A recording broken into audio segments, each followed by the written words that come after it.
Welcome to another edition of the Husker Fans of Montana podcast. I'm Ricky J here with BB and Karl, and live from Omaha is Jeff. How are you guys doing? Doing good. Living the dream. What's up, fellas? Hey. Well, we're coming off a little bit of a disappointing game. A lot disappointing. Yeah. To say the least. So, to say the least. So, well, hell, let's jump right into it and let's look at our news items. Huskers are 5-4 after the loss to Michigan State, 17-20. Nebraska needs one win in the next 3 games to be bowl eligible. We have Maryland this weekend, then we go to Wisconsin, and then we have Iowa at home to finish the regular season. Review officials come under some scrutiny as a result of blown calls at critical points in the game last week. Head coach Mike Locksley leads the 5-4 Maryland Tarpons into Lincoln November 11th. Terrapins. Terrapins. What did I say? Oh, my God. Tarpons? Terrapins. You're right. Thank you. It's like I'm going to cut all that out. It's kind of a snapping turtle. It is. It's a turtle. Well, thing. you're reading ahead. You're reading ahead. It's a Terrapins. freshwater turtle. Well, we know what it's a turtle. Okay. Head coach just Michael. watched- Hey, could you hold it down? Has a diamond on its back. Christ almighty. Chesapeake Hold on. Bay. Can I we did be not quiet know for a second? Head coach Mike Locksley leads the 5-4 Maryland Tarpons into Terrapins. Fuck. Jesus, he did it again. Okay, hold it down. Hold it down. Head coach Mike Locksley leads the 5-4 Maryland Turtles. Terrapins into Lincoln November 11th at 10 a.m. Mountain Standard Time on Peacock. The mascot, Testudo, is a freshwater turtle selected because of the diamondback Terrapins. terrapins, thank you, Karl, endemic to the Chesapeake Bay region. Karl's Whiskey Corner features Orphan Girl. Why don't you tell us about it, Karl? Why don't you tell us about it? Tonight, What do you got? We're using a Montana brand. Okay, this is out of Butte, Headframe Distillery, Orphan Girl, which is a bourbon cream liqueur. Very, very good. It's probably the product that I like the most out of there.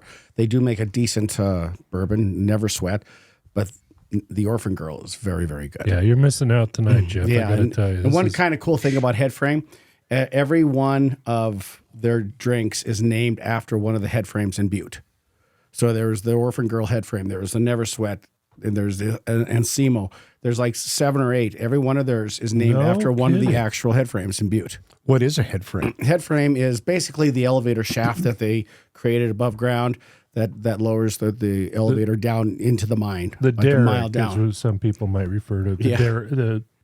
Yeah, okay. it's called a head frame. I mean, but each one had a name, and they used their name for every one of their. I don't know that Karl's alcohols. ever really contributed to the show in a meaningful way. Look at him bring it tonight. Until perhaps Yeah, well, tonight. Look at him bring it. I always drink. I mean, I contribute That's my true. drinking, so That's there's true. You always bring that. So, but That's actually Look between at- that and the turtle. Well, the snapping. The diamond key is turtle. we got to get him early, yeah clearly. no, clearly, because then he contributes. If we wait 20, 30 minutes into it, he's and I keep been drinking. right? He's been and then drinking. Good point. Then I'm just a slush. Good point.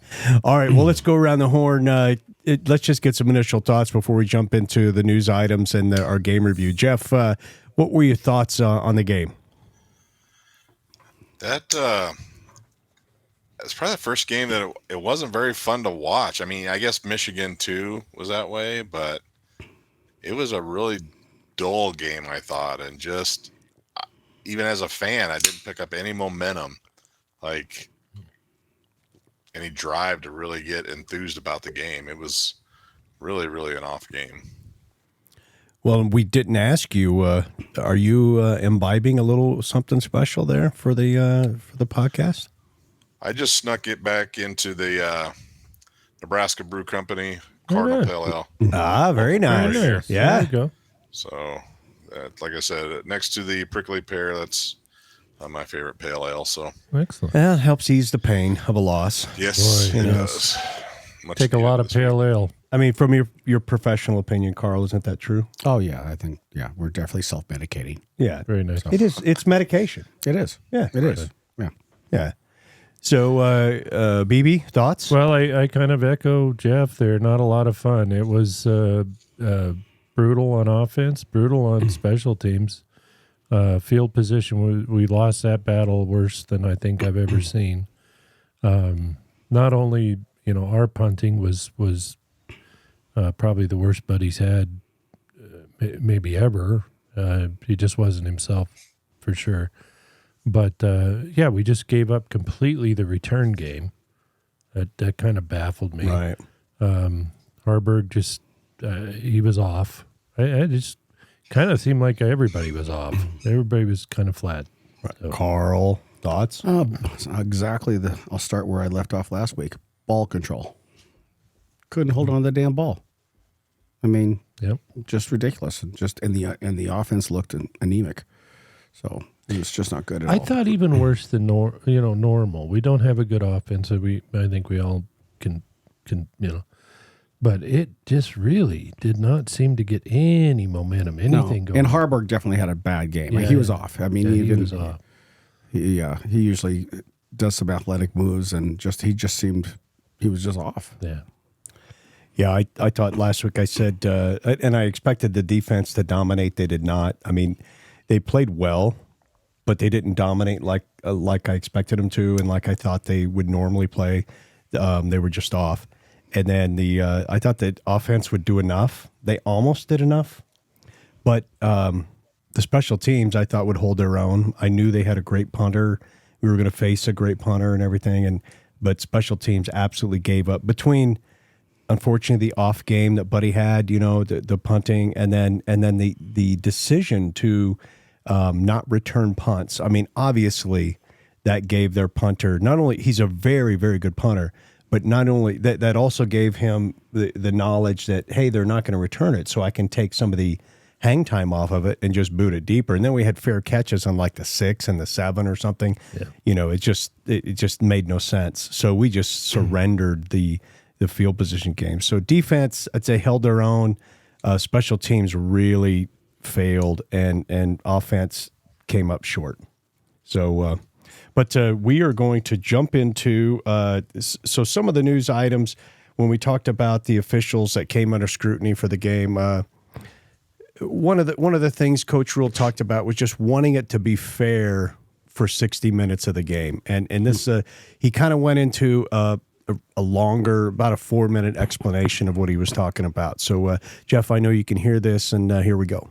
To clarify, when you said earlier, when you were talking about the replays, and you said you also lost one game to a team that scouted us, just to make sure, I know what you're referencing. Come on. I'm just saying, come on. Yeah. I mean, I'm just saying, I feel for our players, right? Like, Like, at the end of the day, like they're out there battling, trying to get the bowl eligibility, right? We're sitting there with a 5-4 record. You have a touchdown taken away from us at Minnesota. You have a touchdown added to them at Northwest. I mean, at this game. And let me just say this: I called Harlan Burnett on Saturday night. I called him. Okay, and I texted back and forth with him on Sunday morning. I have the utmost. I don't want to do anything to diminish Minnesota or him. I'm just saying for our guys, I got to sit up in the front of the room, and they say they're watching ESPN and they're watching people talk. They're watching Ryan Walters speak some facts as they're getting ready. They're like, "Coach, well, what do you think, Coach?" And so, my number one job is always to advocate for these guys and push these guys to be great. I do want to say that, like, this is kind of. That part of it's kind of, I don't know what the right word is, kind of crappy, right?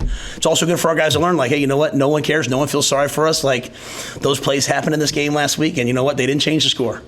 And you know what? The other thing happened, and it is what it is, right? Like, we just got to control what we can control. I just want to make sure I wasn't misunderstanding you on that. But I mean, where are you at with that? I mean, as far as the conversations that happen in the league. Oh, yeah, no one's having conversations with me. I mean, I just, at the end of the day, what's the Husker prayer? Dear Lord, the battles we go through in life, we ask for a chance it's fair. That's all I want. I want every game. I want the 60 minutes of the game to be fair, not tilted one way or the other. And I just think I want to do things right, so our players learn the difference between right and wrong, even in competitive equity. And I think it's a shame when people say, "Well, would it have mattered?" You know what I mean? Like, if it's a great analogy, but I'm afraid to use it. But so I just it is what it is. I mean, other people have talked about it. It happened, whether it affected or not. None of that matters to me. I just feel bad for our guys. As they look at me, like, hey, Coach, what are you doing about this? So I do feel like I need to say something on their behalf. We carry this record, right? But I just want everything to be fair. That's all I care about. You have a large staff. Is there one person on your staff, anyone who you don't know what they're doing? How do you keep track of the large staff? Because that seems to be the argument that Michigan's making. We just had no idea this person was doing that. Is that something you would be able to say, or don't you know what every single person on your staff is? Plausible deniability. There's not an analyst on our staff that wouldn't be at a football analyst that wouldn't be at a away or home game with us. At a home game, there's not one person that doesn't have duties assigned. At an away game, there are some people that we would leave behind. But there's not a coaching analyst on our staff that doesn't travel with us and have a job. Michigan's had a job too. Yeah, the school's not paying money It's not very hard here. to fund. I just think, at the end of the day, it is what it is. I'm only speaking for our team. I don't ever want to cast shade on other people and other teams. Like I've been that guy that, the whole world's kind of taking shots at you, and you're, so I'm not saying that. What I am saying is I just want the 60 minutes of the game fair. That's all I want. The 60 minutes of the game fair, and if we have a game and it's a big game and we have recruits from all over the country come in and the game gets ugly quickly and gets ugly right away, and those kids all kind of look at me like, well, should I, even if you lost the football game, it's a little bit more entertaining if it's a little closer. So again, I just want everything. I want everything to be fair. But at the same time, like when I called my son after the game, my son said to me, he said, tough calls, Dad. I said, yeah. He said, hey, control the controllables. That's my 18-year-old son. So we're going to control the controllables. And again, I do appreciate the Big Ten and the way they handle things, like, very communicative. And if you send a play in, they get back to you. And, they don't always agree with you, but you learn a lot about them. So they're doing everything right. So I think he's got a fine balance there between sticking up for the team but saying the lesson is this stuff is going to happen and you got to play better to overcome that stuff. What are your thoughts, gentlemen? He's got a fine line too. He doesn't get suspended. Right. You can't criticize the conference or he'll be fined. How about our home media, like putting the boots to him there, like just trying to almost walk him into saying something stupid. Yeah, they were. Yeah, they absolutely were. Was dumb. Yeah. God, who the hell's asking that stuff?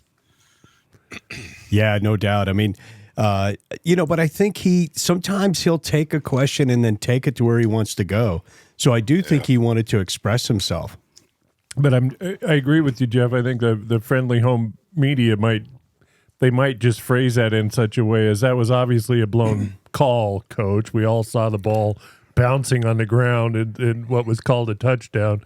How do you keep your chin up after such a ridiculously called play? And he gets a little more into the specifics calls and more so the official review and how they let the game down. Yeah. And we'll get into that in a minute. And that clip got a little more into, obviously, the unspoken thing in the room, which was the Michigan deal. Right. And basically, I love it. Are there people on your staff that like the university's paying to go do stuff like thousands of dollars and you don't have any idea what they're doing? I mean, come on, Harbaugh. Is there a guy named Jeff in Omaha that flies around the country going? Does Jeff in Omaha have like a Central Michigan hat that he wore in the sidelines of Central Michigan one day? Yeah, I mean, come on. This is just so ridiculous. It's so bad. But here we go anyway. But so here is we'll switch into our game review mode, and here is Coach. Well, here is the game. Actually, I picked the shortest one I could find, so we would suffer the least. But here's the the Nebraska versus Michigan State game. It's just right about 3 minutes. Yeah, you'll see some of Jalen Franklin as well. Malik Carr is out, one of the injured Spartans. This pass, a seam route, wide open. It's caught inside the 25. Franklin, as big play for them right there. You also see a tight end. They'll go start to set a tone. A lot today as the Nebraska defense stiffens inside the red zone.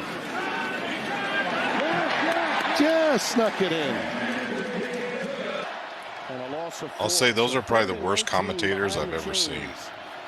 They screwed up so much stuff in that game. Yeah, I got you on that one, Jeff. I think they were trying to do color commentary, and it just didn't work. That interception right there was the one I was talking to you about, BB, where the receiver took a step to cut in. Some And, miscommunication. and when he threw the ball, I think he thought the receiver was going inside. And he went out. And then he cut in to get around his man This and then play. went back out. This play killed me. The trick play crap. Oh, yeah. Yeah. The man in his uniform, he looks like a great thrower, but he's showing me something a little bit different right now, Tim. This is impressive. Looking over the middle, it's caught, it's touchdown, it's Fitzpatrick. Yeah, and I just love the way he kept calling him Sparty throughout the game. That was just endearing as hell. Called Herbie Big Red. He's like Big Red and Herbie. Big leg on this kid. Boy, oh boy. Yeah, they had a very good punter From and a Korea, very good field goal guy. Kim. If you notice the flag on his helmet and all, he's actually from Korea, South Korea, obviously. Now this was Nice the catch. No, it wasn't a catch, and we will get into that. But there was a missed call. Replay official messed that up big time. He gets an A for effort. Yeah, acting. He gets an Oscar. This is again where we're overthrowing. Yeah. And it's intercepted. So that they can get in motion and get the matchup that you want. That's Fedoni, 24. Harburg is going to pull it down and go. That's why. But this is where, I mean, he's our offense. I'm sorry. He just is. Inside the 5 and down to the 3. Dylan Tatum finally chases him down. Now it's 1st and goal. Johnson. Yeah, I thought he was. I thought he was he'd going fallen down too. He was but- good to stay on his feet. Yeah, he did well. So hold everything. Johnson's touchdown. I think all of this is a moot point if you go for it on 4th down. Yeah, This part. you make a I'm great sorry. point for Nebraska on this final drive. Could it be a harbinger of things to come? Yeah, we shall see. Harburg in trouble. Ball is loose. It's on the ground. Michigan. I hate fumbles. I really just do. Yeah. Yeah, he's got to hold on to that ball there. Interceptions. So they don't even Then they it ended ends. there. Yeah, they ended there. They don't even get into the last drive. Should have been an incomplete pass. Gets called a fumble. Right. Yeah. Yeah, they don't even get into that, and that's the shorter version of their highlights. And we'll get into some of that stuff. But so here's kind of a very short Coach Rhule's thoughts post game. I think all across the board. We didn't tackle the way that we normally do. We gave up some big plays. I think Keith just told me every scoring drive had a pass play of 25 yards. I don't know if they ran for 100 yards, but they certainly hit us on double move and a trick play and a missed tackle. And then offensively in the second half, we couldn't get anything going. So, proud of the guys' effort. I thought they fought at the end to go down and get the ball back and stop them on defense and, try to block the kick and go down and have a chance to go kick a field goal to win that game, which I expect us to go do. But overall, just, the whole performance was not our best. Yeah, I mean that's a good summary of it. not our I mean, best. and then he talked specifically about here's just a little short, about 2 minutes on the offense and their production or lack After of. you look at the film on the offensive side, did you pick up anything that maybe you didn't see initially? Yeah, the shame of it to me is that there were times where like the first drive of the second half will come out and we're running the ball and we're getting 12 yards and 15 yards. But the two things that we need in order to score with kind of where we are right now, we either need an explosive play or to convert third downs. And I know it seems pretty obvious, but those aren't always happening for us. And so, on both touchdowns, we had an explosive play that allowed us, Heinrich on a scramble, Heinrich on another scramble. But in terms of coming out and hitting a big pass or hitting a big play, didn't have enough of those in the flow of the game until the game got behind us. So, we had runs that got to the last available tackler, and he made the tackle. So, they came out in the second half much more aggressive. They pressured us. But, I'll be honest with you, I say that every week. Just kind of how people play us. They pressure us, and we're not quite, beating them, to the level we want. Came out with a reverse. It's a play away. It's about this far away from being a home run, and so we have to make some of those plays to win these games, to score more points and help the defense out, especially on a day where the defense wasn't quite at its normal self. And I thought down the stretch, to be honest with you, I told the team, I said, this could have been one of those days that we show our team forever. Like, hey, this is how you handle the fourth quarter. You're down 10 points. You get these stops. You get the ball back, and we're really. I mean, if the ball gets to the 40-yard line, we're going to kick the field goal, and I think he's going to make it. And unfortunately, just couldn't get those last 15 yards. So hopefully for us, it's a real growing experience. You got those 3 freshman receivers out there, and they're playing man, and they're aggressive, and they're grabbing us. And I kind of warned them during the week, it's going to be like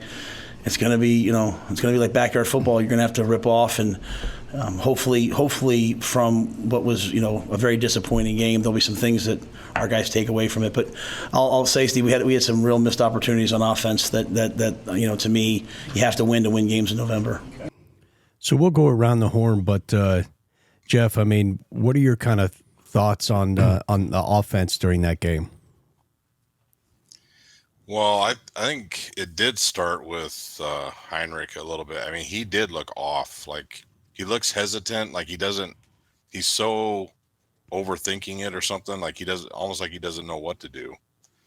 And I like the kid, I love the kid, but it's like one of those things. Like, okay, but he's starting to become a turnover machine himself. So what kind of pickle were you in now? I mean, he's not running like he did at the beginning, and he's turning the ball over now. So I think they all kind of look tight. I think the pressure of getting to the bowl game maybe. But I kind of think it starts with him. He's missing open guys, and the guys when he does see him, he's missing the passes. I don't know.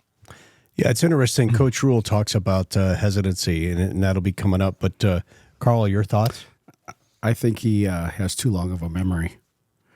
I mean, I think you throw an interception, and the golden rule with quarterback is okay, throw it. Sure. Get rid of it. Yeah. I think he's thinking about it. I think he thinks about it the next time he has to throw, whether it's going to be an interception. I think he's holding on to stuff too long. Do you think that tightness? I noticed, and we were talking earlier today, just he really overthrowing his targets, and I think that comes from that. Yeah, it could be. Yeah, wanting to make sure that it's the only person that can catch it is his receiver, but in the process he throws it over their head. Yeah, 10 feet over his head or something. BB, any other specific thoughts? Well, it was across the board. Our defenses, we really truly have a really good defense, and they had a bit of an off day. Still a good defense, but not what we're used to seeing. Sure.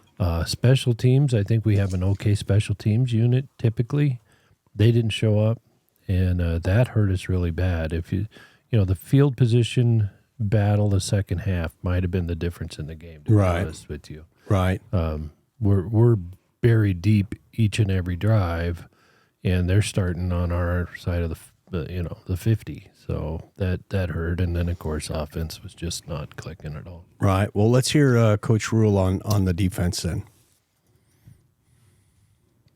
I don't think any of it was that. I mean, we got beat on man on the first drive, man to man. Guy doesn't play his guy in man, extends the drive. Tampa 2, the middle player comes running down on a draw fake, and the ball gets thrown over his head. Double pass, the corner comes running up. Touchdown pass, guy jumps outside, thinking it's a fade. The guy runs a slant. None of that has anything to do with any of that. What we're learning, everything is about learning how to win, and I think we've learned how to learned how to win. But winning in November is completely different. You get everybody's best. They game when you come in with a winning record, they game plan you and they attack you and they take their shots at you.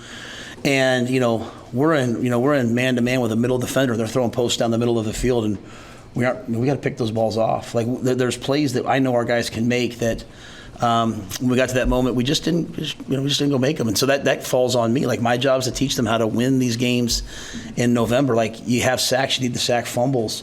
Ball gets batted up in the air, we catch it in the red zone, and then we drop it. So, and I'm not talking about Mekhi dropping it. I think Mekhi can catch that ball too. So I don't think any of it is wear and tear because, they might have had a run here and a run there, but we stopped the run like normal. We got to the quarterback. But if you look back through the course of this year, our defense has done a lot of really, really great things. We have not taken the ball away enough, and we give up explosive passes. And the explosive passes, it's one thing when the guy jumps up and catches the ball on you. We keep playing. It's another thing when we're just not doing our job and missed assignment. And so I think the guys would all say that. I say that with the greatest respect for our players. I love our players. I just want them to understand that they don't have to do anything special. They just have to do what they do. Yeah, coming into this, I said that I was concerned that Michigan State would throw more and that they would be our defense is going to have to step up and cover their air attack. And I thought they would. I really did. And I would say that they didn't. That's what really hurt them. Now, I think they played well enough. I think they played the best of the three legs of the team, offense, special teams, defense.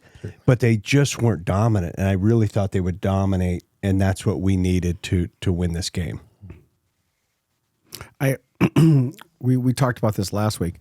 I also think that the seniors for Michigan State had something to play for. Oh, I agree, 100%. And I think that came out. I think the officials had something to play for that. Well, that might be, but I just thought that they did. Michigan State was more into the game than Nebraska was. I agree with you on that.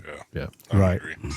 Let's hope we turn that around this week coming up, though. Right. So before we switch to that snide little comment I just made about the officiating and we look at that, any final thoughts on offense, defense, special teams in this game?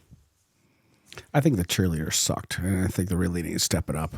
Really? Are you looking forward to that when we get the camera angles that you can select, and your camera angle will just be on the cheerleaders? It could be. Yes, I would like to. We didn't have enough. We have to have one aspect of our game that looks good. On-field stuff to criticize. We got to go to the cheerleaders. I'm saying we have to have some aspect we should be proud of. Maybe it's the cheerleaders. I don't know. Little Red doesn't travel, does he? Oh, God, I don't think he. I don't think he travels. Thank God for that. His ankle monitor doesn't allow him to go that far. Or her ankle monitor. We just don't know. Ankle monitor. We just don't know. Hey, it might be good opportunity to check out that shirt you got going on, Jeff. What do you got there? This is my Herbie Bowling shirt. So. There you go. Ladies bowling. Do you have any idea how they're doing this year? Nebraska has a hell of a bowling team. Yeah, we've had several championship teams. Yeah, I don't know yet. I haven't looked into seeing when they start or what their season's like. But a little bit of a tidbit fact just to tie all this together. Yes, sir. There's only been one Montana resident, and it happens to be a Montana City kid. Really? Who got a bowling scholarship to Nebraska. Come on. I kid you not. Really? Yes. That's awesome. Same age as my kids. Outstanding. Yeah, that's very cool. Be a lot of people with that kind of knowledge, Karl. That's why we've got him, ladies and gentlemen. That's why he's here. That depth. What's scary? No. During bowling season, we're going to have to switch this podcast up. Yeah. I have a. We can do this all year long. Right? Exactly. No. This is the scary part. In my garage, I have a bowling pin signed by her. That's awesome. It's signed by the whole. Name a name. Do you got a name? No, you should bring it. You should bring it to her or next week. Bring it next week. I could bring it to her. Yeah, I love you, Karl, but I think we maybe crossed the line there. I gotta say, the bowling is a whole new sport compared to when we were kids. It used to be guys in polyester, and it took forever, and you fell asleep on this one. Not anymore. It's a team event. Everybody's cheering. They're getting they brought a whole new. They brought some got a energy. vibe. Got a vibe. Got a vibe awesome. to the game. Yeah. All right, we're going to get into a part which is difficult because I do believe the adage of it's a poor carpenter that blames his tools, and I think that does carry over into officiating. So that explains my golf game. Well, you don't want to. Well, you got new clubs, so now you won't be able to blame your tools. It's the golfer, though. Well, the yes, and that's the point, right? It's truly the players and the game performance that should overcome.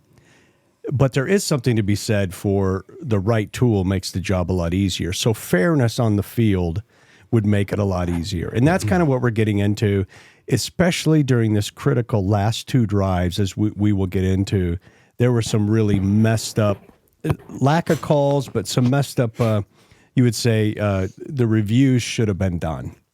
And it's worth pointing out. And a no call that was insane. The no call, and so it's worth pointing out, and then the team needs to learn that's why you need to play even better to overcome that stuff. But here's Coach Rhule, a couple minutes kind of on the replay officials and him feeling he needs to say something.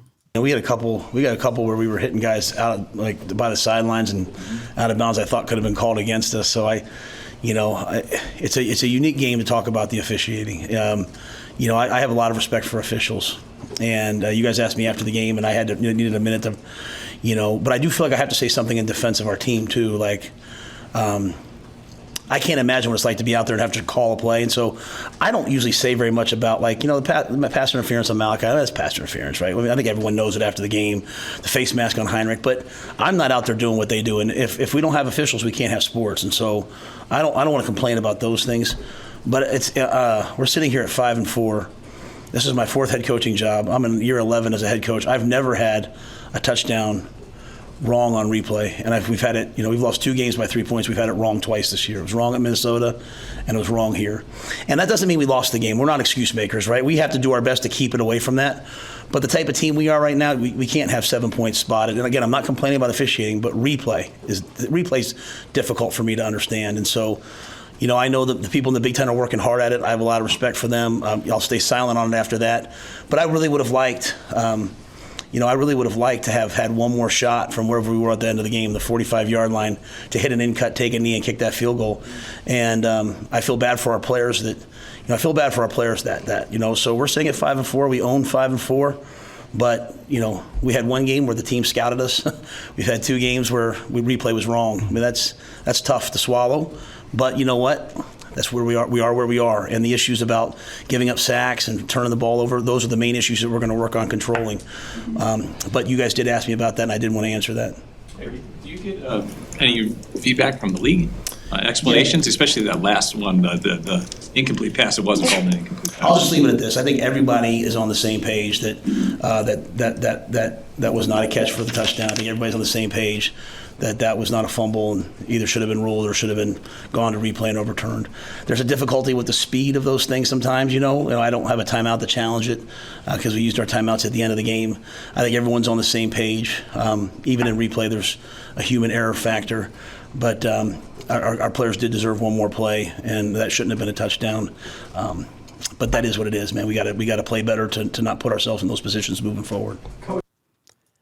So he's kind of talking about some calls that were missed, like the face mask and stuff like that. But we can show our viewers 4 cuts, and the first one being the incomplete pass that was ruled a TD. So here we go. Dean Landino will help us out. This is the best look here. The key is, does he have that hand underneath? Does he have firm control before it touches the ground? To me, the hand is on the side. The ball is going to touch the ground. It's still loose, and then he's going to gain control as he rolls over. To me, looking at this look, this is an incomplete pass. Yeah, that's the way we saw it. Yeah. Did any of you think that was a completed touchdown pass? Absolutely not. No. The question is he had his arm on it. Could they call pass interference? No, they can't. So that's not what they're reviewing. Right. I know that. So they can't go back and call pass interference. But you wonder if they're calling one to cover up the other. That'd be horrible. It would because be. they've missed a lot of other stuff. What they need to be looking at is was it a catch? And it clearly was not a catch. And it just wasn't. It just wasn't a catch. I don't even understand how you missed that. No, it's on review. It was clearly not a catch. Well, and Rhule has his way of saying it in polite coach speak. Right. We're all on the same page. That tells me that he got some wink and nod from someone that goes, yeah, we understand we blew that. Yeah, exactly. Well, and here is, so this was, there was 6:31 left in the game, and this was before the fumble. So this is egregious. This is the pass interference that was not called. This is utterly egregious.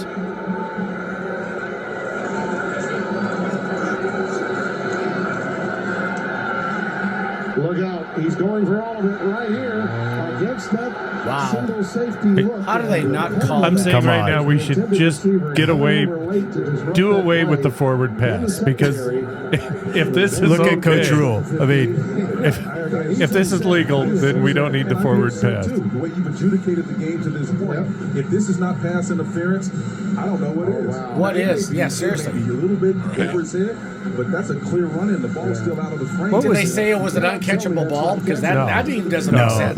they That just doesn't didn't call it. They just missed it. Completely agree. What was that? It was an NFL playoff game with the Saints. Oh yeah, the Saints and the Rams. Was it the When they Rams took or the- Vikings? I'm thinking maybe it it was was the Vikings. but it was just, they just- egregious Yes, kind it of was the same horrible. kind of Just- same that was, kind of play. That was brutal. So that was one he mentioned was just like a missed call. So that wasn't on replay, but that was a missed call. And then this is a horrible spot. So now this is 43 seconds left. You're going to see that this is clearly a first down, and they spot it short, which is huge because the clock continues to run. So Nebraska has no timeouts left. We don't have any timeouts. We had to use them before, but this is clearly a first down. Game up and send it to overtime. This certainly would be against all odds, the way that they're constructed as an offense, Timmy. Here we go. Harburg over the middle. Great pass, clearly across the first down line. Look at that spot. Look at the clock. Keeps ticking. It should have been reviewed, spotted correctly. Second and 1. And then that was now we're down to actually 19 they seconds. actually tackled that guy, and so that was called. There was a penalty on that.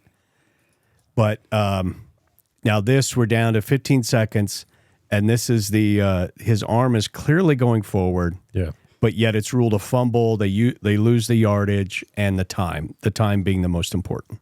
There was a safety back over the top. That's nailed him a couple of times this afternoon. No timeouts. You got to figure they're going to work the sideline.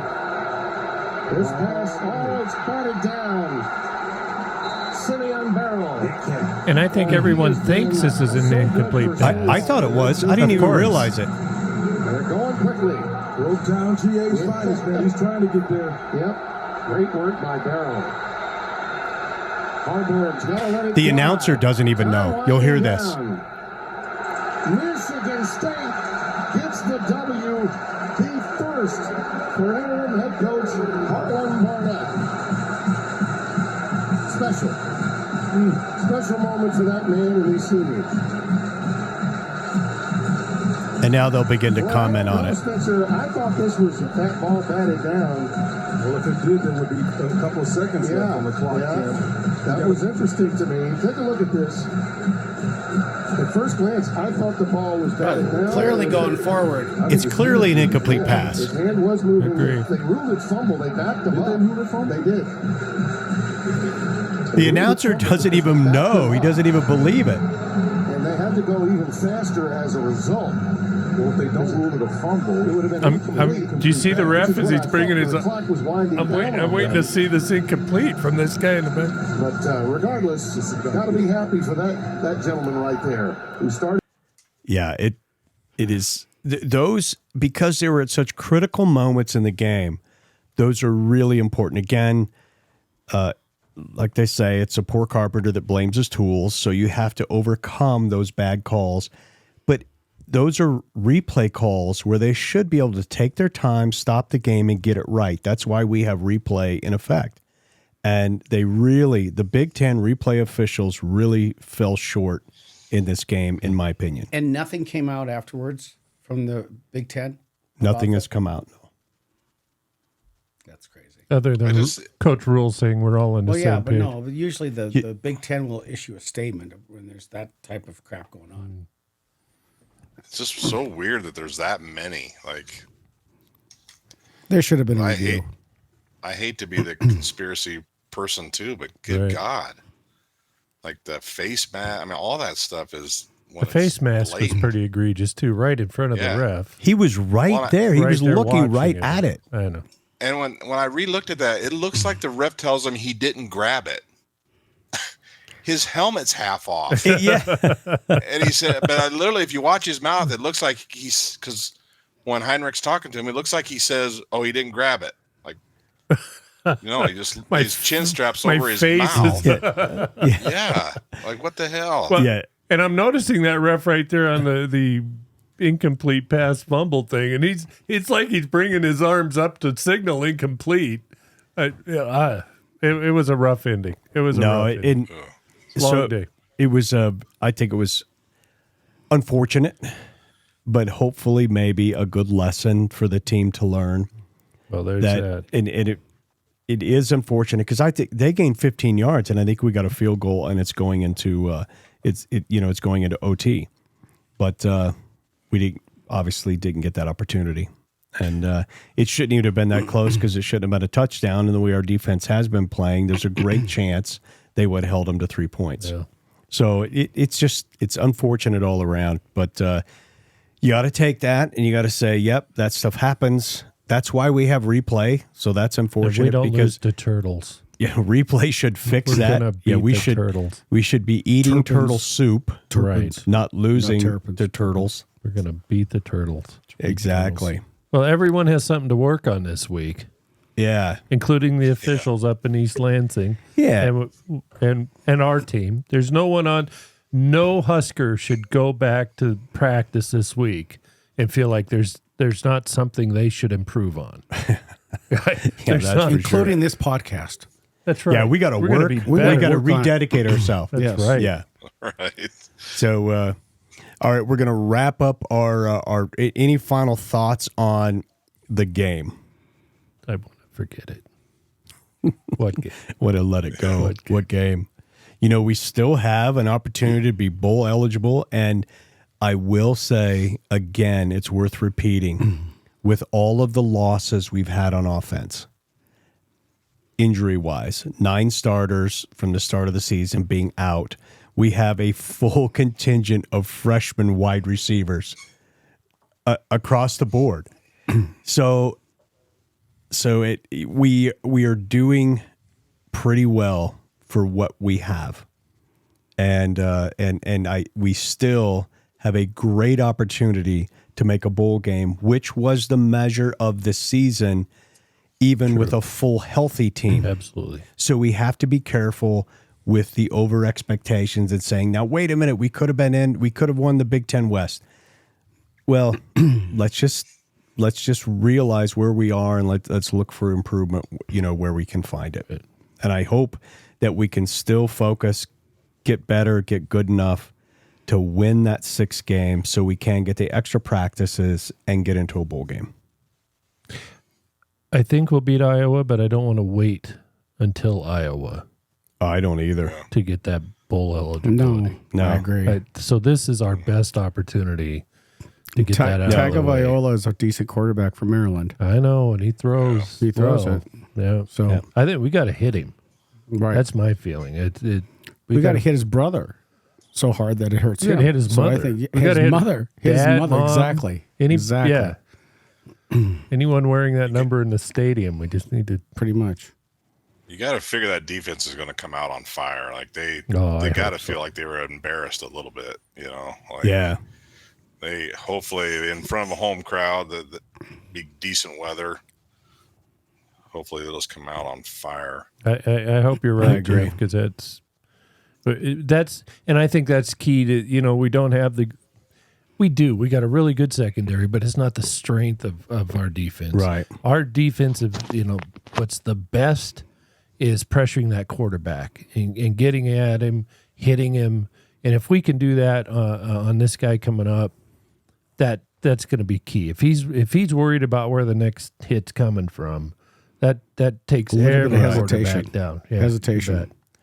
Well, before we shift fully into our game preview against Maryland, I'm going to refill my glass and ask Karl to give us a Montana football update. God, I hate to say it, the Grizz are playing good because I don't want Bobby to have any credit, but they knocked off Sac State. They're solid. The rankings came out today. They're solid number 3. Jeez. They looked very good against Sac State. Sac State was they shut them down. So This week they play Portland State, which out in Portland, that'll be, hopefully they're not looking ahead. Is that at East Portland High School? Whatever horrible stadium they have.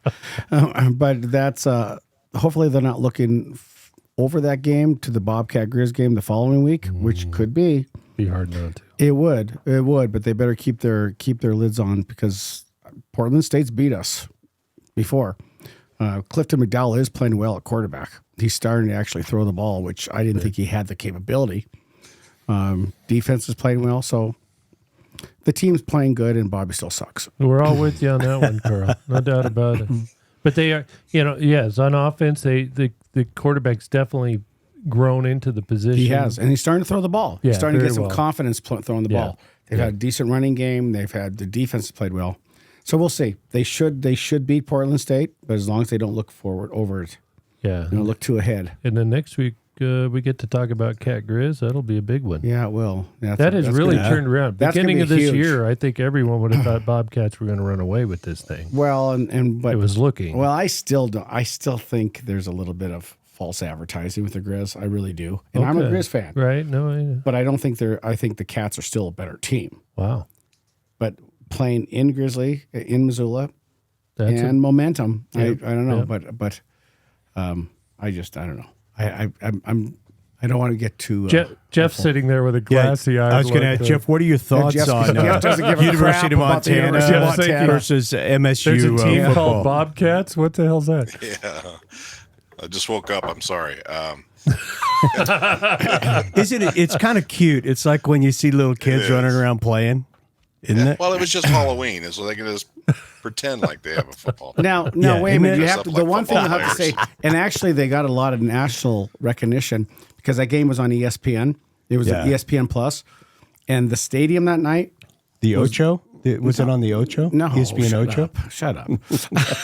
No, but there was some rain in the air, and so they had a little bit of sunlight on Hellgate. On the Hellgate Valley and Mount Sentinel, and they had rainbows and shit. It was very.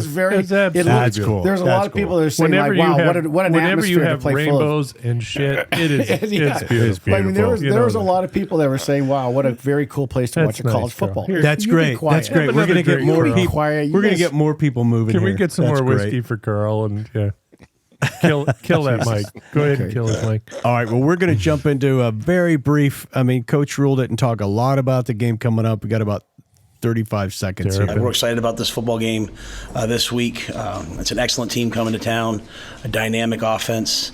As Tagovailoa is as good a quarterback as there is in the Big Ten.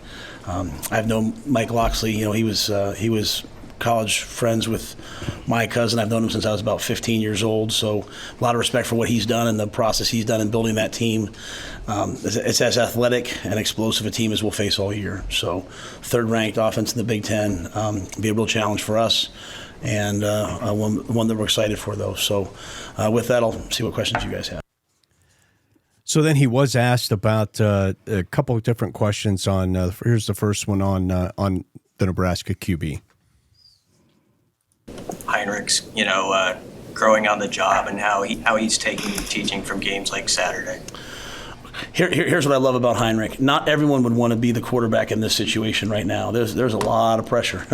There's a lot riding on your shoulders. Like if you don't play well, if you don't execute the option well, if you don't execute the zone reads well, if you don't execute the power sweeps well, if you don't throw the ball well, there's not a lot of margin for error for us on offense right now. We don't play well, and so every play is really kind of squarely on his shoulders. And like as we continue to grow, you're hoping that you just hand the ball off every once in a while, and we're just playing at a level where it's not all on his shoulders. But to go out and be the quarterback on a team that's battling every week in close games, I mean, you have to want to do that. Everyone says they want to do that. You have to want to do that. And that's what I respect so much about Heinrich. He wants to do it. Like, he wants to be out there. He wants to get. And so, as I've told him, when I coach Heinrich, I'm not coaching him for right now. I'm coaching him for like next year and the year after. Not that we're not trying to win right now, but we're going to address everything as it comes, and we're going to push him through because I think he's a winner. I think he's tough, and I think he's learning on the job. And I think he didn't play for a couple of years, and so he's catching up. He just, it'd be one thing if we were sitting here at like 2-6 and 2-7 and no one was paying attention and you can kind of make mistakes. Here the games are all in the balance and everyone's watching, right? And so over the years I've always found freshmen tell me they want to play, and then all of a sudden every game's tight and every game's close and they don't quite want to play anymore. It's like, well, coach, there's a lot of pressure here. Let me redshirt and get to the next year. Heinrich wants to play and he wants to compete, and so we try to go through everything. I mean, even to get back in the game, the throw to Malachi and some of the throws he made were unbelievable, right? The one to Fedoni is just a little bit high. If that ball's just a little bit lower, then Fedoni catches that ball. So just always working with Heinrich on his accuracy. And we're asking him to do a lot of things. We're asking him to drop back and throw it, play action and throw it, run the option. He's battling for his teammates. So as I said, I have the ultimate respect for him and the way he goes about his business, and he's learning on the job. As we all are right now. That is the most investment I've heard Coach talk about with Harburg. Yeah. I mean, that's like he said, I'm not even necessarily coaching him for this year. Right. I'm coaching him for a year from now or 2 years from now. That's because up to this point, he's been hesitant to make a commitment. I mean, he still talked about Sims. Exactly. That's the most investment I've heard him talk about with Harburg. So where does Purdy go next year? I wouldn't stay. Yeah. Can't say I blame him. Right? I'd go. Because Purdy is a 4-star out of high school quarterback. University of Montana will need a quarterback next year. Maybe we'd be very fortunate to have him here. But I go back, something I felt during this last game is when it's great, Harburg, that they believe him and he's got this future ahead of him and all that. It did not show up this past week. And at some point in that game, I really strongly feel it's time. Get Purdy sitting there. He was your, in the preseason, we're hearing about what a great passer he is. He's better than, he's got the better arm, all of that.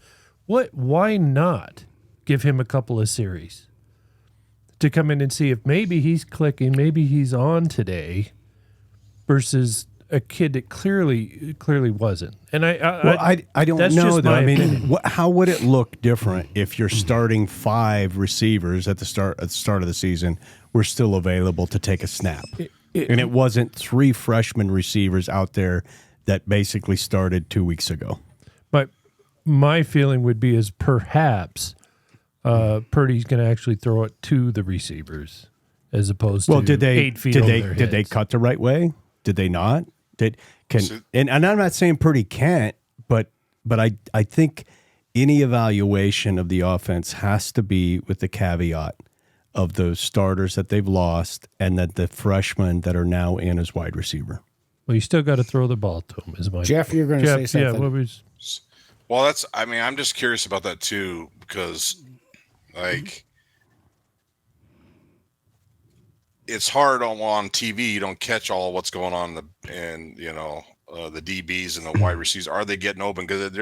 But at times you definitely see that there's people that are wide ass open, even in short flats, an 8 to 12 yard pass that he's not seeing. He's not even throwing the ball to him. And then there's the ones where they're wide open and he just flat out misses the pass. Right. Doesn't get it to him. So like I said, I'm not ever a big one on this revolving door stuff, but he's not running the ball anymore either.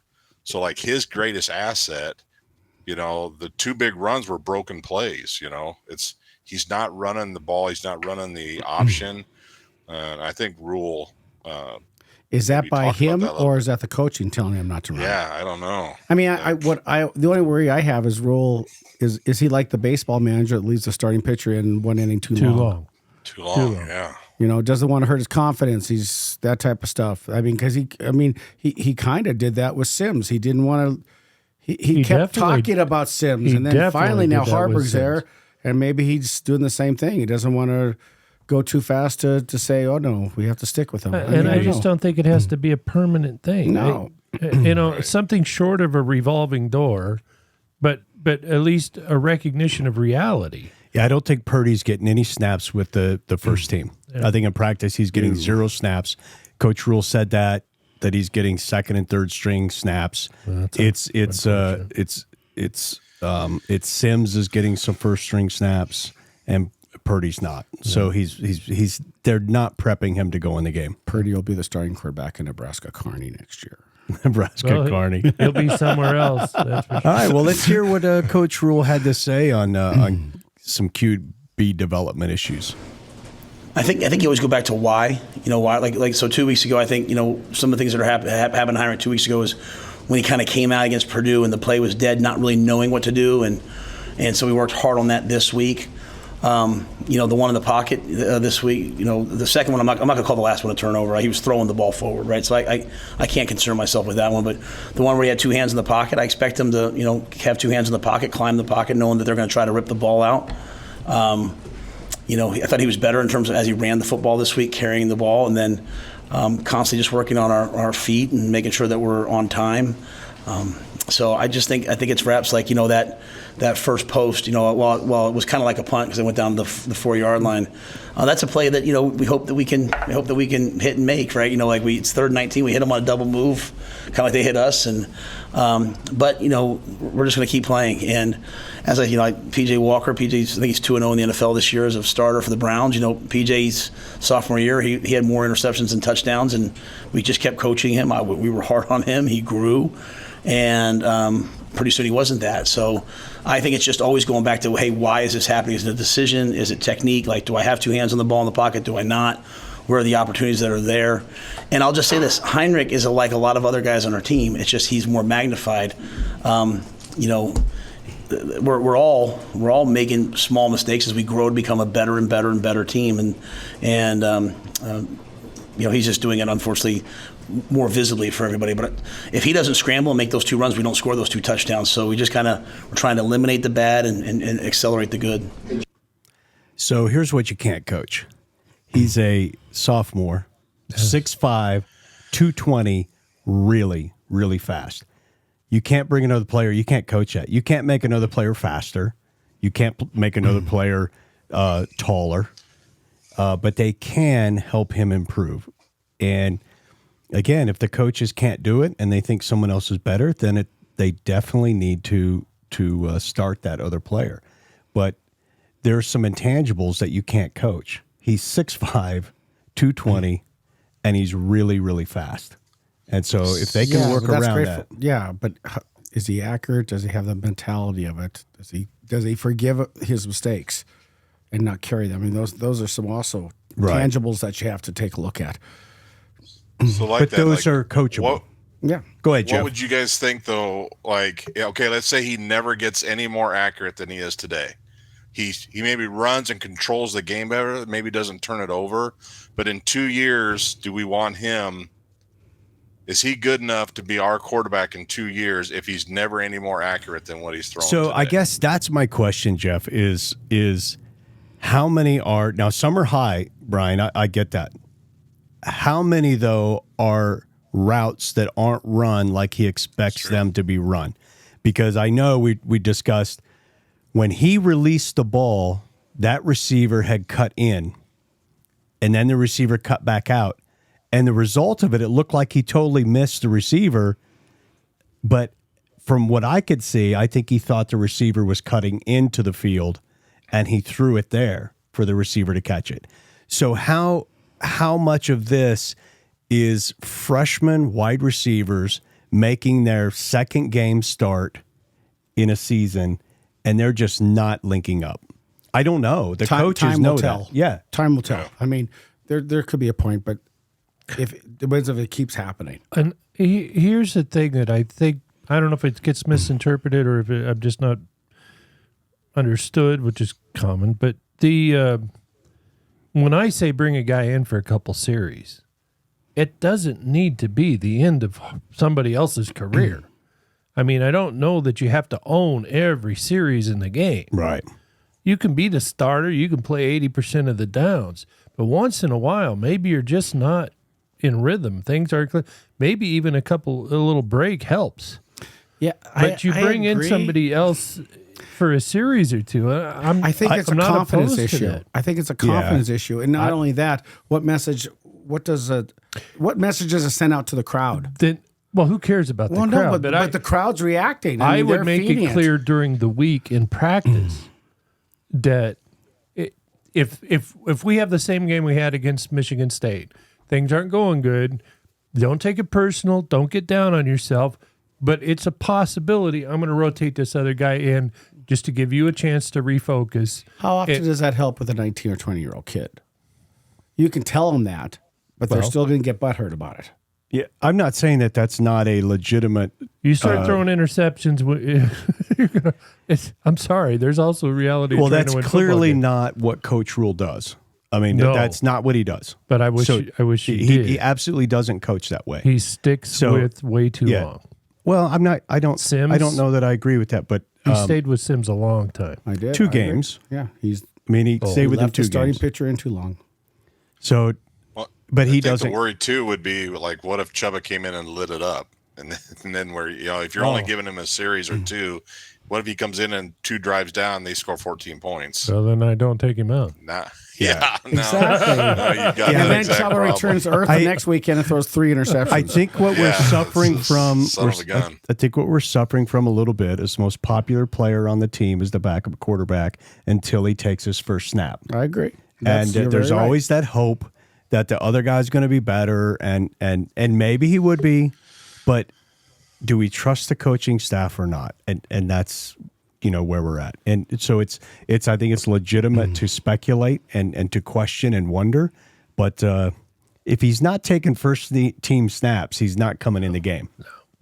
Well, I'll say the few times that Chuba's been in, last year, and he's never looked really great. He doesn't look very settled. No, not at all. Pretty amped up, like over the top. So I mean, I can see then if he's not lighting it up in practice too, that's. Chuba, the thought of going back to Sims is says horrific. Mr. Bowling shirt. Chuba transferred to the University. Way to go. Thanks, Jeff. Chuba become a Grizz. I got your back too, buddy. University of Montana. Chuba transferred to the University of Montana. Yeah. Montana. Here is Coach Rhule on the wide receivers and other freshman players that we've been that we've been forced to rely on. Game represent for Malachi in terms of he got more targets than he has all season. His blocking grade was good. How did you see him maybe take a step in the last game? Yeah, so in our team chapel this week, Ron Brown, before the game, for the guys who go to chapel, he showed chapel, like whatever, life skills, whatever. Ron showed him blocking last week. Okay, his blocking against Purdue was as good as I've ever seen a receiver block in a game. And he got punched about 3 times. He just would stand up and put his hands up. And Ron's point was, he doesn't show up on the stat line, but he dominated and affected the game in the ways that he could, and yet never threw a punch back, right? And some of our old guys haven't understood that, but Malachi has. So to me, Malachi's affected every game he's played in since that Northwestern game. And I thought he blocked well. We're asking him to go in there and crack linebackers, and we're asking our wideouts to do a lot of things right now, chip defensive ends, and Malachi did all of it. And then when the moment came, he had a chance to go make some plays.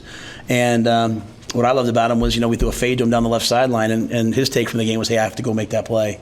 So when you have guys who are making plays and yet they're not satisfied, they're always trying to get better. As I say to our young guys, like the fact that on offense we have a sophomore quarterback, a freshman fullback, a sophomore tight end, a freshman tailback, 3 freshman receivers, and they're playing in games where, like, hey, if you win it, you get this. If you lose, they're playing games that have these consequences. It will pay off, in my opinion, in the long run. You have a freshman left guard. It will pay off in the long run. And you know what? They went out and they played man against us, and they grabbed us, Sam, and they got in our faces. And so the Jadens and the Jalen's, they had to adjust to that. A team like Michigan State, those guys out for Michigan State now. Everyone was talking about the record. I kept thinking back to 2 years ago when they won 11 games. Like you win 11 games, you don't just quit. And they made the championship caliber plays. So I think Malachi having those opportunities, recognizing, hey, I can do it. What do I need to work on? We'll need him this week. They're going to come out. They're going to play man against us. They're going to pressure us. And the Malachis, the Jadens, the Jalen's, the Bullocks, the Hans, we have to do more to get them involved. Without seeing what do you guys think of these freshman guys getting this experience? That freshman lineman's impressive. Yeah. I'd forgotten that we've got that freshman on the. It'll benefit you next year for sure. Offensive lineman very rarely as a freshman, just size-wise. No, physically they don't have it. No. Their bodies mature so much. So to be in there as a freshman on the offensive line, that's quite something. It'll benefit us next year for sure. Yeah, I think so. We need to go bowling though this year. Clearly. Yeah. Definitely. So one of our biggest concerns for this game coming up is Maryland's passing attack. So Coach Rhule was kind of asked, hey, how are we going to be able to defend that? And this is sort of his comments on preparing for and being able to stop Maryland's passing attack. You talk about giving up too many explosive plays through the air. Now you're going to play a team that throws a lot with a really dynamic quarterback. How do you prepare your guys, to kind of stop that threat, knowing that there probably isn't a better team to exploit that, other than Maryland? Yeah, it's a heck of a challenge and a great opportunity. I think the great thing about Maryland is that all of our guys know how good they are. They've seen them. They've seen them on opponent tape. They saw them against Michigan State. They've seen, the quarterback. They've seen the wideouts. They've seen the tight ends. They've seen the backs. They've seen the run. They've seen it. So they know how good Maryland is. And it's 17-17 against Ohio State late in the third quarter.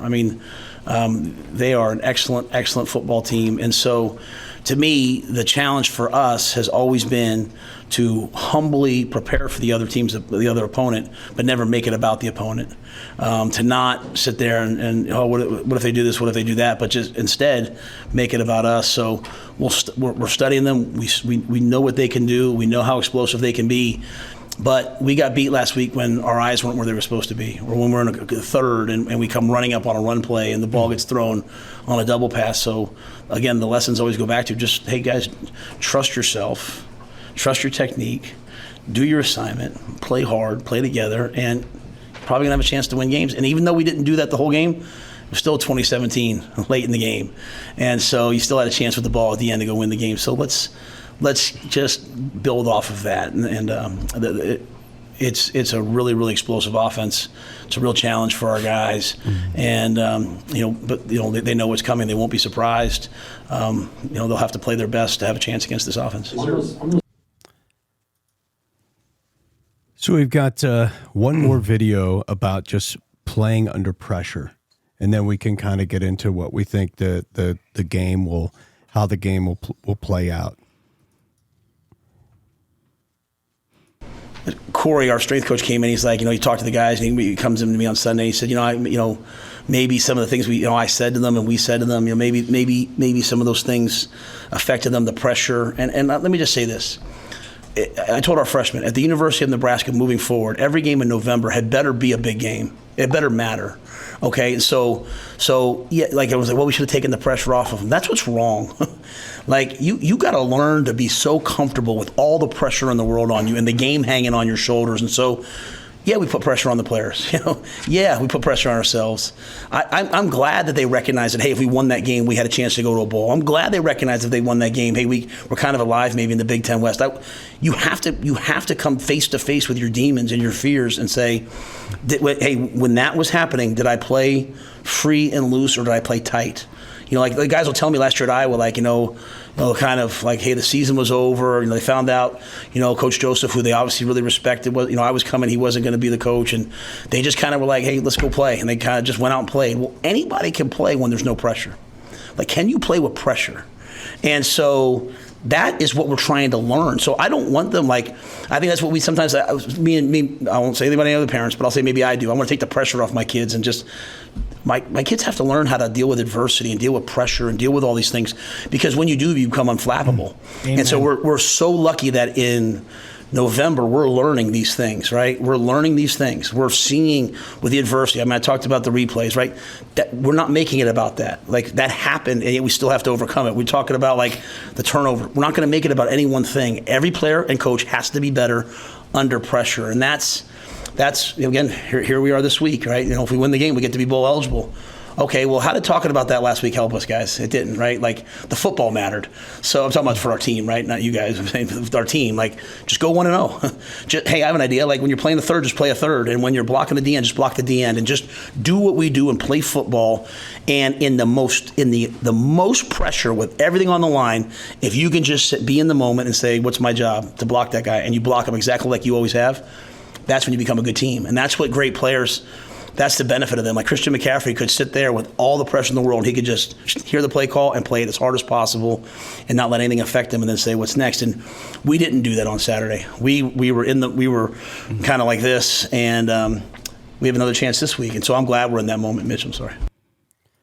So operating under pressure, I think, is an important thing to learn. I mean, whether it's on a tactical team, whether you are operating under pressure, where you're saying, "Hey, I got to watch the back door. Hey, I'm first through the door, and I'm moving towards the threat that I see," or hell, you're you run a crane, a massive crane, and you're moving a big piece of iron into some sort of construction project. I mean, that's pressure, and so doing your job under pressure is an important skill to learn. And here, I like where he's saying, you know, if November really hasn't mattered in Nebraska for a long time, and so there really hasn't been any pressure, and now November matters, and you're playing under pressure. So learning how to play under pressure is important. But what are your guys' takeaway from that?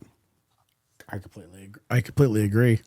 I mean, they have to learn how to deal with adversity, and they have to be able to fight through it. I want them to learn something from Michigan State and show it on the field this week. Very good. Yeah. What Karl said.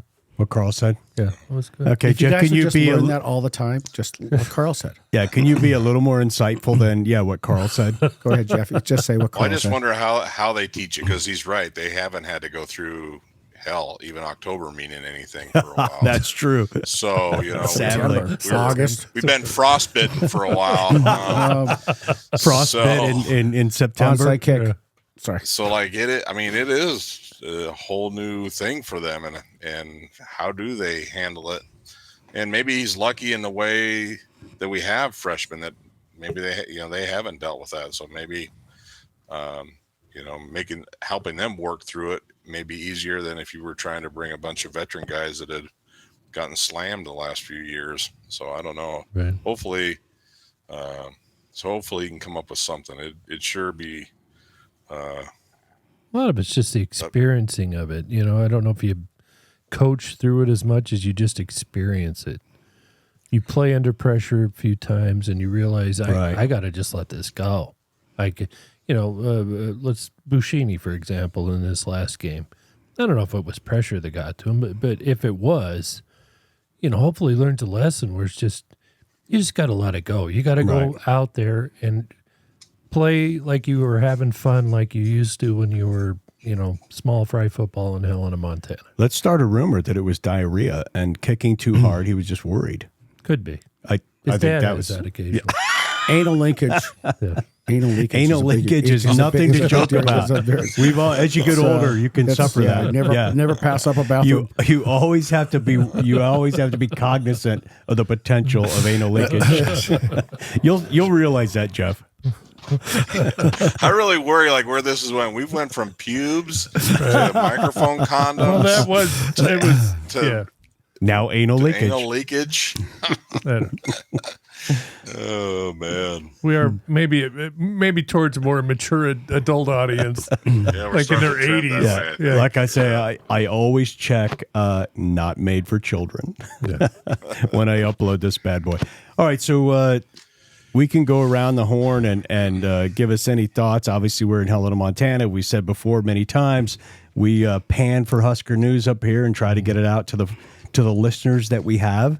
And get it out there so you don't have to listen to 2 or 3 hours of stuff to get the nuggets of news. And we appreciate those 5 people. I mean, that we do. You know what? The funny thing is, because I was like, we're getting big. We do that. Well, I don't know. Big. We do this to hang out, have fun, and drink some whiskey and some beer. And thank God I have a little of the hard seltzer from Lewis Clark Brewing Company because Karl's whiskey, it seemed like it was a smaller bottle or something. Or he started drinking it before he showed up. Yeah, I don't know what happened. It was not a full bottle. It was not a full bottle. I opened it in front of you. I don't know what happened, but thank goodness. And what do you got there, BB? Well, I've got the Lewis and Clark Yellowstone Golden Ale, which is delicious, of course. I'm more of a lighter side, you like to keep it light, Dutch. Keep it light. Mexican lagers, excellent. They've got a lot of good light beers down there right now. Yeah, absolutely.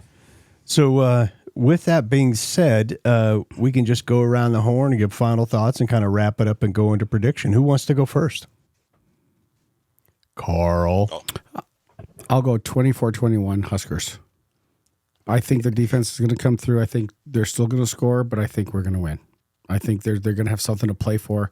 They're going to want to, if they can forget about last week, which I think could help them. Right. So All I'll go right, with so that. going true gold, Huskers win. I do. I love it. I think they could do it. I love it. Jeff, did I hear you were ready? Well, I was just going to volunteer, but I don't know. Have we looked like what is the? I did not look and check to see what Maryland's defense is like.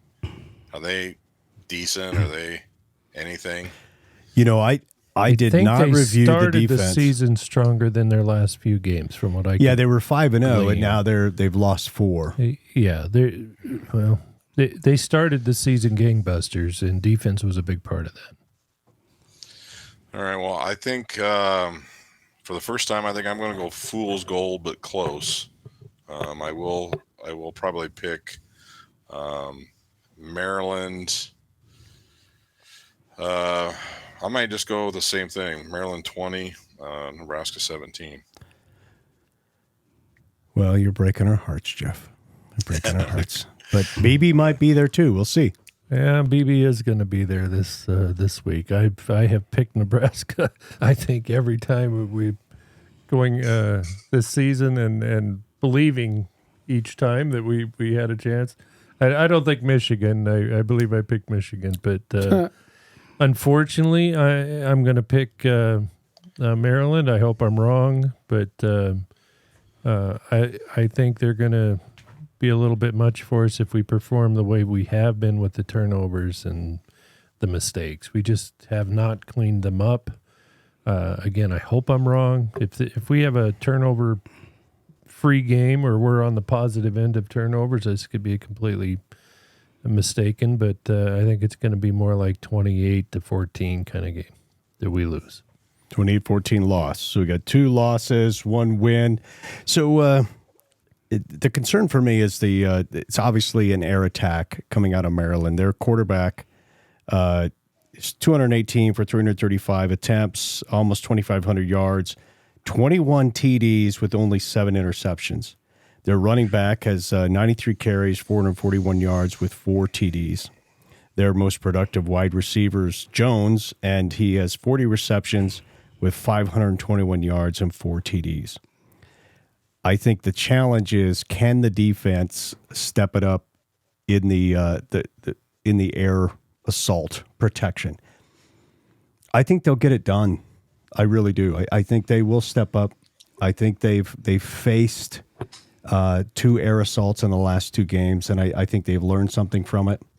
And I think they'll do a better job, and they'll get it done on defense. I think they have some pride to play for.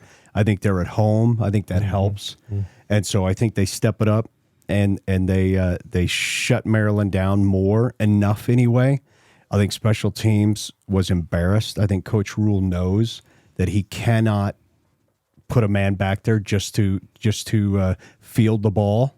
And I don't think we will ever see that again. I think he'll trust the freshman if he needs to go in and return that ball.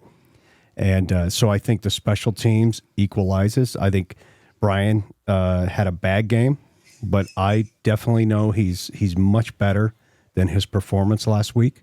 And he will step it up, and we will even out, if not win, the field possession battle. And our offense will get enough done. I believe in Heinrich Harburg. I think he's a tough, big young man. I think these wide receivers will develop, hopefully, and they will help him out. I mean, they need to catch that ball when it hits their hands, and so do our tight ends.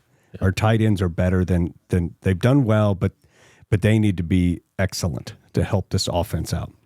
And so I think Nebraska True Gold will win this. They will be, I'm going to go 24. I think that's their target, and I hope they can hit that.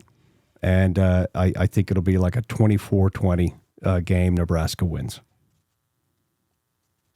Yes. Well, there you go. It's settled. Okay.